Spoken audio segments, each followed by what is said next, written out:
शान्ताकारं भुजगशयनं पद्मनाभं सुरेशं विश्वाधारं गगनसदृशं मेघवर्णं शुभाङ्गं लक्ष्मीकान्तं कमलनयनं योगीर्विद्यानगम्यं वन्दे विष्णु भवभयहरं सर्वलोकैकनाथम्।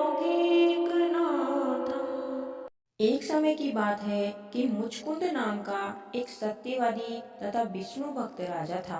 राजा ने अपनी प्यारी सी बेटी चंद्रभागा का विवाह राजा चंद्रसेन के पुत्र शोभन से किया। राजा मुकुचंद एकादशी का व्रत विधिवत तरीके से करता था। इतना ही नहीं, उसकी प्रजा भी एकादशी के नियमों का अच्छी तरह से पालन करती थी। एक बार कार्तिक मास के दौरान शोभन ससुराल आया। उस दिन रमा एकादशी का व्रत था। राजा ने घोषणा कर दी कि सभी लोग रमा एकादशी का व्रत नियम पूर्वक करें। राजा की पुत्री चंद्रभागा को लगा कि ऐसे में उसके पति को अधिक पीड़ा होगी, क्योंकि वह कमजोर हृदय का है। जब शोभन ने राजा का आदेश सुना तो पत्नी के पास आया और इस व्रत से बचने का उपाय पूछा। उसने कहा कि यह व्रत करने से वह मर जाएगा। इस पर चंद्रभागा ने कहा कि इस राज्य में रमा एकादशी के दिन कोई भोजन नहीं करता है। यदि आप व्रत नहीं कर सकते हैं तो दूसरी जगह चले जाएं। इस पर शोभन ने कहा कि वह मर जाएगा लेकिन दूसरी जगह नहीं जाएगा, वह यह व्रत करेगा। उसने रमा एकादशी का व्रत किया, लेकिन भूख से उसका बुरा हाल हो गया। रमा एकादशी की रात के समय जागरण भी था। वह रात शोभन के लिए असहनीय थी। अगले दिन सूर्योदय से पूर्व ही भूखे शोभन की मौत हो गई। ऐसे में राजा मुचकुंद ने अपने दामाद शोभन का शव को जल प्रवाह करा दिया और अपनी बेटी को सती न होने का आदेश दिया। उसने बेटी से भगवान विष्णु पर आस्था रखने को कहा। पिता की आज्ञा मानकर बेटी ने व्रत को पूरा किया। उधर रमा एकादशी व्रत के प्रभाव से शोभन जीवित हो गया और उसे विष्णु कृपा से मंदराचल पर्वत पर देवपुर नामक उत्तम नगर मिला। राजा शोभन के राज्य में स्वर्ण मणियों आभूषण की कोई कमी न थी।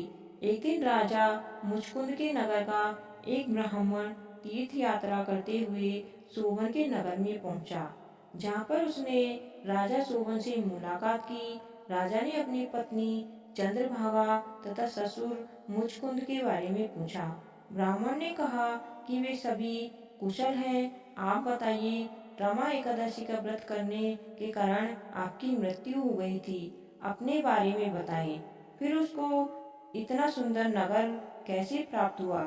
तब शोभन ने कहा कि यह सब रमा एकादशी व्रत का ही फल है, लेकिन यह अस्थिर है, क्योंकि वह व्रत व्यवस्था में किया था, जिस कारण अस्थिर नगर मिला। लेकिन चंद्रभागा इसे स्थिर कर सकती है। उस ब्राह्मण ने सारी बातें चंद्रभागा से कही। तब चंद्रभागा ने कहा कि यह स्वप्न तो नहीं है।